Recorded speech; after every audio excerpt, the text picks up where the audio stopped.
I was suffering with nightly immobilising gut pain, but over the past few weeks I've been able to change my diet in a way that when it comes to the evening I don't get that gut pain. And today I want to tell you how I did it and what I changed to make it happen. My name's Jacob and I've been suffering with inflammatory bowel disease for over 10 years. And over that time, I've experienced many of the ups and downs of living with ulcerative colitis. So in this video, I want to share with you exactly how I've been able to stop getting my nightly immobilising gut pain and hopefully help you do the same. So before I tell you how I managed to turn my gut pain around and be pain-free in the evenings, I want to give you a bit of background as to how I got here. So I've been living with ulcerative colitis for quite a long time now, and part of that is just random gut pain. Sometimes it's not even related to what I'm eating, it just happens and I'm just in immobilising pain.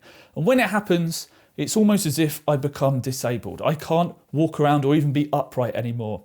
And the pain will just build and build to the point where I can't stand up anymore and I have to find somewhere to lie down. Now this pain, it's really crippling and it does ruin my day because I'll have to spend a couple of hours just lying down and waiting for the pain to pass. And it will happen when I go out for a meal.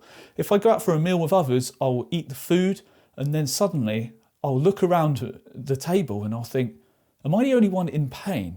I'm in so much pain here. And I'll leave the restaurant like this, get to the car and can't wait to lie down. And oftentimes I will have to lie down in this sort of position and just wait for the pain. Lie down on my side and just wait. And what I'm hoping for is either some gas to pass or just for the pain to pass in general. But a lot of the time it just doesn't pass until the next day. Now I've been changing my diet over the years to be as healthy and as clean as possible. Now this can be quite hard because a lot of the foods I eat you might find quite triggering and you might find it exacerbates your symptoms. So one thing that I've been doing is experimenting. Over the past year I've been changing the healthy foods that I've been eating to find what works for me. And lately I found something that has stopped that gut pain. So what was it? Well, my recent experiments were eating red meat. I had learnt that red meat was one of the most nutrient dense foods and healing foods out there. So I went all in. I started eating red meat for almost every meal. I'll put some pictures up as I'm talking about it to show you some of the meals that I've been having. I've been documenting the whole thing. I went all in on eating beef mince, ground beef, and I would have that with lots of vegetables, and I would have that with watermelon. Now I still eat watermelon every day, but I did notice a huge difference when I switched out that red meat for white meat. So what I've been doing over the past week, and I've been noticing the gut pain disappear and I've been able to eat more foods, is I switched out that beef for chicken. And the reason why I've been even messing around with this in the first place is not only to find a diet that works for me and keeps me healthy, but to find a diet that I can gain weight on. Because I know a lot of people find this shocking when I tell them, but I really struggle to gain weight. And a lot of people look at me and they're like, what? That's an amazing power. Well, I'm just in a different boat. I struggle to gain weight. And over the past few months really, I'll show you the graph of my weight. I've been tracking it. My weight has been on decline. And all I seem to do is try and pump myself full of food, healthy food, because I avoid all added sugars, I avoid all chocolate, I avoid all sweets, but I eat lots of fats and proteins and vegetables and fruits. And I try and fill myself up with these foods, but it's not enough. My weight has been slowly declining.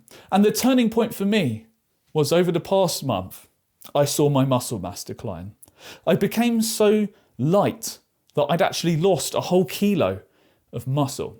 Now, weight training and building muscle is something that I do as a sort of a passion project. So when I saw that I'd lost 1 kilo of muscle, I knew something had to change. And if I show you the graph as well, I didn't actually lose any fat over that time. My fat even might have gone up, but my muscle mass was in decline. I just wasn't eating enough. But I'm almost eating to the point where I can't eat anymore. And if I put any more food in my body, I get the crippling gut pain. So what's the solution from here?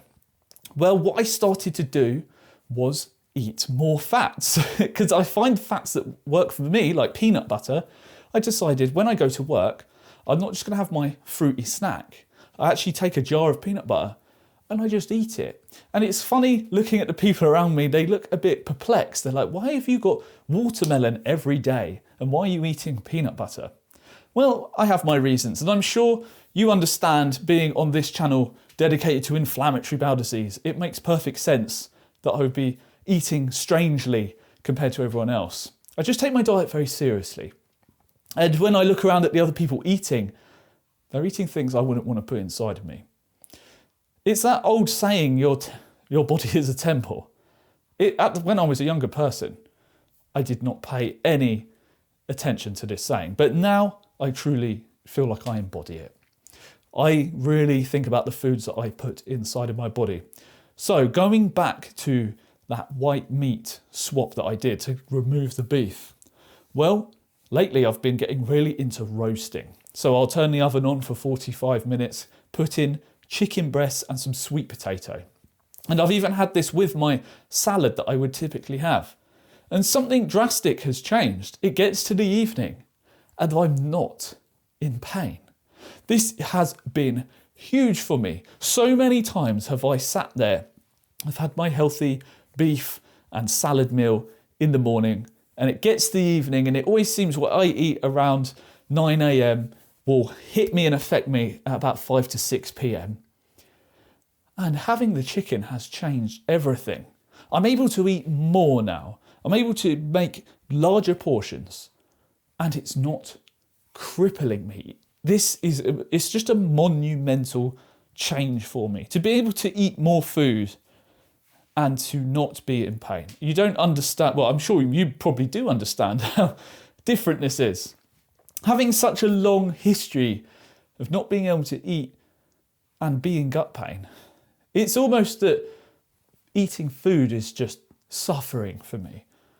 Do you feel the same as this? Because it's one of the most difficult things whenever I go out for a meal, and within the hour, I'm starting to hunch over.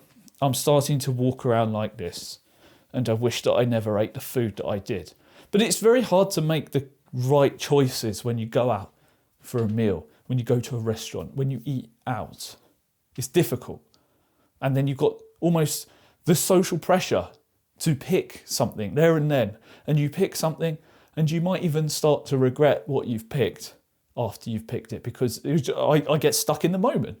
I need to order something. I need to pick something off the menu. But it's almost that every choice on that menu is fraught with bad decisions, fraught with gut pain, fraught with consequences. So really, what I've been doing is just mostly making food at home. Eating the food that I can cook. Making sure I know what ingredients go into it. But my main takeaway for you here is to experiment with what you're eating. Choose a meal. For me, that meal is a protein source and some specific vegetables. And all I did was swap certain things out. I've been recently, like I said, I've swapped out the beef for chicken. It's made a huge difference. And then I might swap out a different ingredient. Like lately I've added sweet potato in. Before I started with rice. Before that I was with couscous, switching out the carbs, finding what works for you. This is all a learning journey. Living with inflammatory bowel disease is a lifelong list of problems, and it can be quite stressful. But the thing is, if we put our minds to paying attention to what we're doing, track what you're doing, track what you're eating, be consistent with it, pick something that you can easily manipulate certain elements of it. For me, it's been this recent addiction to poke bowls. I got this addiction when I went to Amsterdam. I had a poke bowl and I was like, wow, I don't want to eat anything else ever again. But most of this comes down to just eating the same thing day in, day out, and then you can easily make changes. So my key takeaways for you is pick something to eat and stick to that on a daily basis. Yes, it might be boring, but would you rather be boring and figure out what's causing you pain, or continue to live life in the roulette where you don't know what food is causing you pain. So pick a diet, stick with it, and change certain elements of it and note down how you feel. You might not even need to write it down, just remember. I know that, like I said already, when I eat my breakfast, I know it starts to affect me about 5 or 6 p.m. You might be different. Find out when your breakfast hits your gut and when you notice side effects from that. And make sure that you remember that. Write it down if you're not very good at remembering that sort of thing. And then make those changes. Make those adjustments. And then note down how you feel. Now, if you're feeling lost or you feel like you want someone to talk to, I've got a Discord server down below and we can talk about IBD whenever you want. You can talk to me, you can talk to the others on the server. We're a growing community here and it's a friendly place for us to discover together. So that's how I have stopped my gut pain. Thank you so much for watching and I'll see you in the next video.